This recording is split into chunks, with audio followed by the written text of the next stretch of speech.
la question de l'eau potable, je sais que vous en avez assez des discours.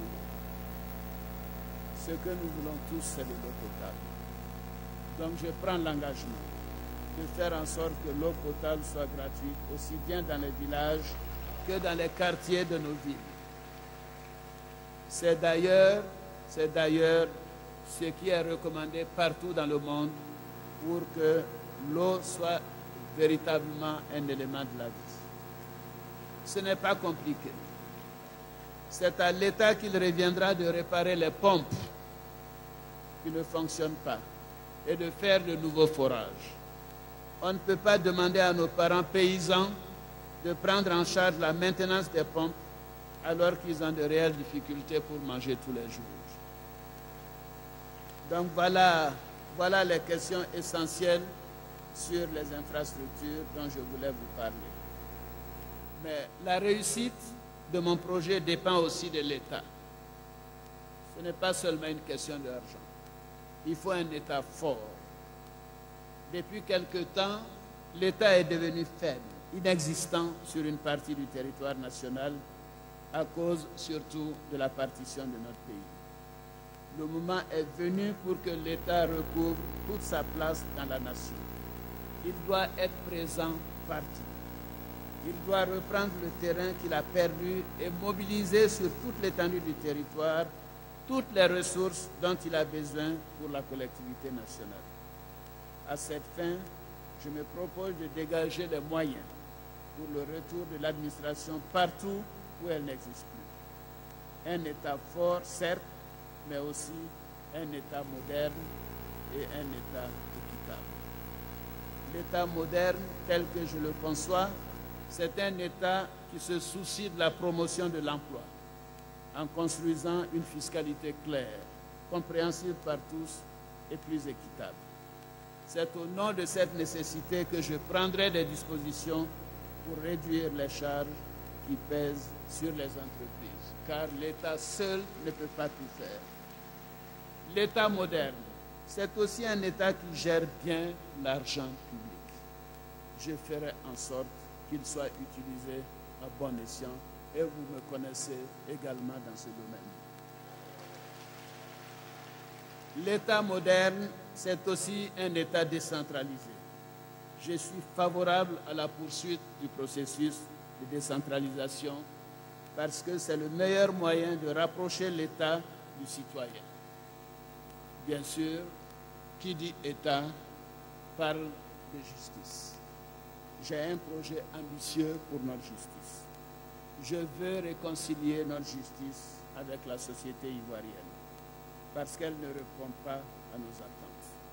Pour ce faire, elle doit être rapide et proche des citoyens.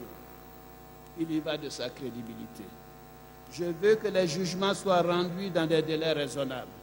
Je veux également que la délivrance des documents se fasse rapidement et gratuitement. Rapidement et gratuitement. Plus la justice est efficace et responsable, plus elle sera respectée. Plus son indépendance est garantie, plus elle sera crédible. Quant au président de la République que je serai, élu au suffrage universel, j'assumerai pleinement la mission qui me revient, à savoir garantir l'indépendance de la justice. Avec moi, l'État sera impartial et respectera l'indépendance de la justice. Chers frères, chères sœurs, on ne peut pas non plus parler de justice sans parler de sécurité. La sécurité est au cœur de nos préoccupations, chacun de nous, aussi bien dans les villes que dans les villages. Il faut prendre des mesures vigoureuses pour que nous retrouvions toute notre quiétude. Il s'agit de mobiliser la police et la gendarmerie au besoin avec l'assistance des forces de défense pour lutter contre l'insécurité. Nous l'avions fait et ça avait marché de 90 à 93. Pour mettre fin au phénomène des milices, il faut cela. Il faut nécessairement que la police et la gendarmerie soient secondées par les forces de défense. Je donnerai les moyens qu'il faut à nos policiers et à nos gendarmes pour faire respecter l'ordre public pour le bien de tous. La sécurité sera restaurée partout sur l'étendue du territoire. J'en prends l'engagement. C'est un des droits fondamentaux du citoyen.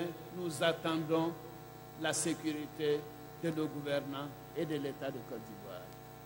La sécurité relève, je le répète, de la responsabilité de l'État. C'est une des fonctions régaliennes de l'État. La défense nationale est un des piliers de notre sécurité. Il ne faut jamais l'oublier. Donc je m'attellerai de ce point de vue à former en priorité une armée républicaine. Une armée au service de toute la nation et sous la tutelle de l'autorité politique. Le chef de l'État n'est-il pas le chef des armées comme le stipule la Constitution? Pour répondre à l'attente de nos militaires, je ferai adopter une loi de programmation militaire pour leur assurer des conditions de vie à la hauteur des services qui leur sont demandés et pour les rendre opérationnels. Bien évidemment, je m'attaquerai à la question des grades et de l'intégration dans les forces armées nationales de Côte d'Ivoire des éléments des forces nouvelles. Monsieur le ministre Sidiki Konaté, vous pouvez le dire au secrétaire général des forces nouvelles que nous devons régler cette question épineuse des grades des forces nouvelles. Je sais que le facilitateur, le président Blaise Compaoré, s'implique dans la recherche de solutions entre les deux parties. D'ores et déjà, je prends l'engagement, dès ma prise de fonction, de respecter cet accord et d'appliquer les engagements qui seront pris.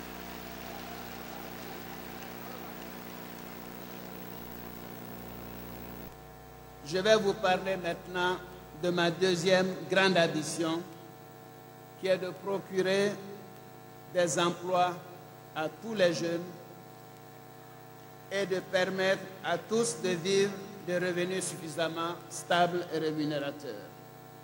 L'emploi pour la jeunesse, c'est la priorité des priorités. Nous en avons parlé tout à l'heure. Il faut un changement radical. Dans les 5 ans à venir, je m'engage à ce qu'au moins 1 million de jeunes aient un emploi avec l'aide de l'État. Je ne dis pas seulement 1 million d'emplois au total, mais avec l'aide de l'État, et il faudrait encourager le secteur privé à faire autant. Donc, c'est un objectif que nous allons nous fixer. Les jeunes déscolarisés, les jeunes du monde rural, les jeunes démobilisés. Un effort important sera consenti car nous allons consacrer des dizaines de milliards à ce projet. Les jeunes seront les premiers bénéficiaires des microcrédits que nous mettrons en place. Et de nombreux secteurs peuvent fournir du travail à nos jeunes. Vous trouverez les détails quand le programme de gouvernement sera publié. Je pense notamment à l'agriculture, qui offre des possibilités énormes. Je pense également aux nouveaux métiers liés à la protection de l'environnement et au tourisme, qui a pu créer tant d'emplois dans d'autres pays. Ainsi, les jeunes n'auront plus le sentiment d'être des exclus de la société ou des assistés permanents. Jeunes, vous retrouverez votre unité en réalisant le plus grand désir que vous avez, c'est-à-dire de trouver un travail.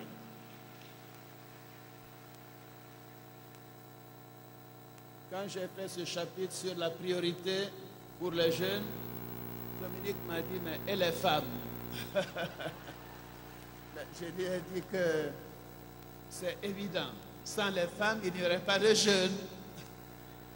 Donc la femme n'occupe pas encore la place qui lui revient dans la société. Les femmes souffrent d'injustices de toutes sortes. On ne peut pas construire une nation qui fonctionne sans les femmes. Il faut faire sauter les verrous qui bloquent les femmes pour qu'elles donnent la pleine mesure de leurs capacités.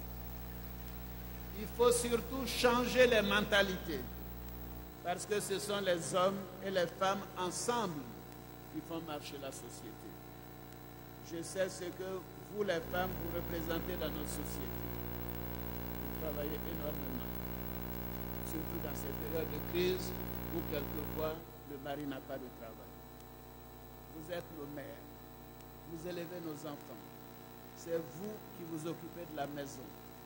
Vous êtes commerçante, femme d'affaires, chef d'entreprise, vendeuse de produits vivriers. Vous prenez d'innombrables initiatives, mais vous n'êtes pas aidés et nous avons le devoir de vous aider.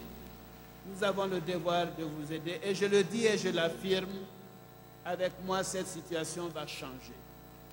Une société harmonieuse, c'est une société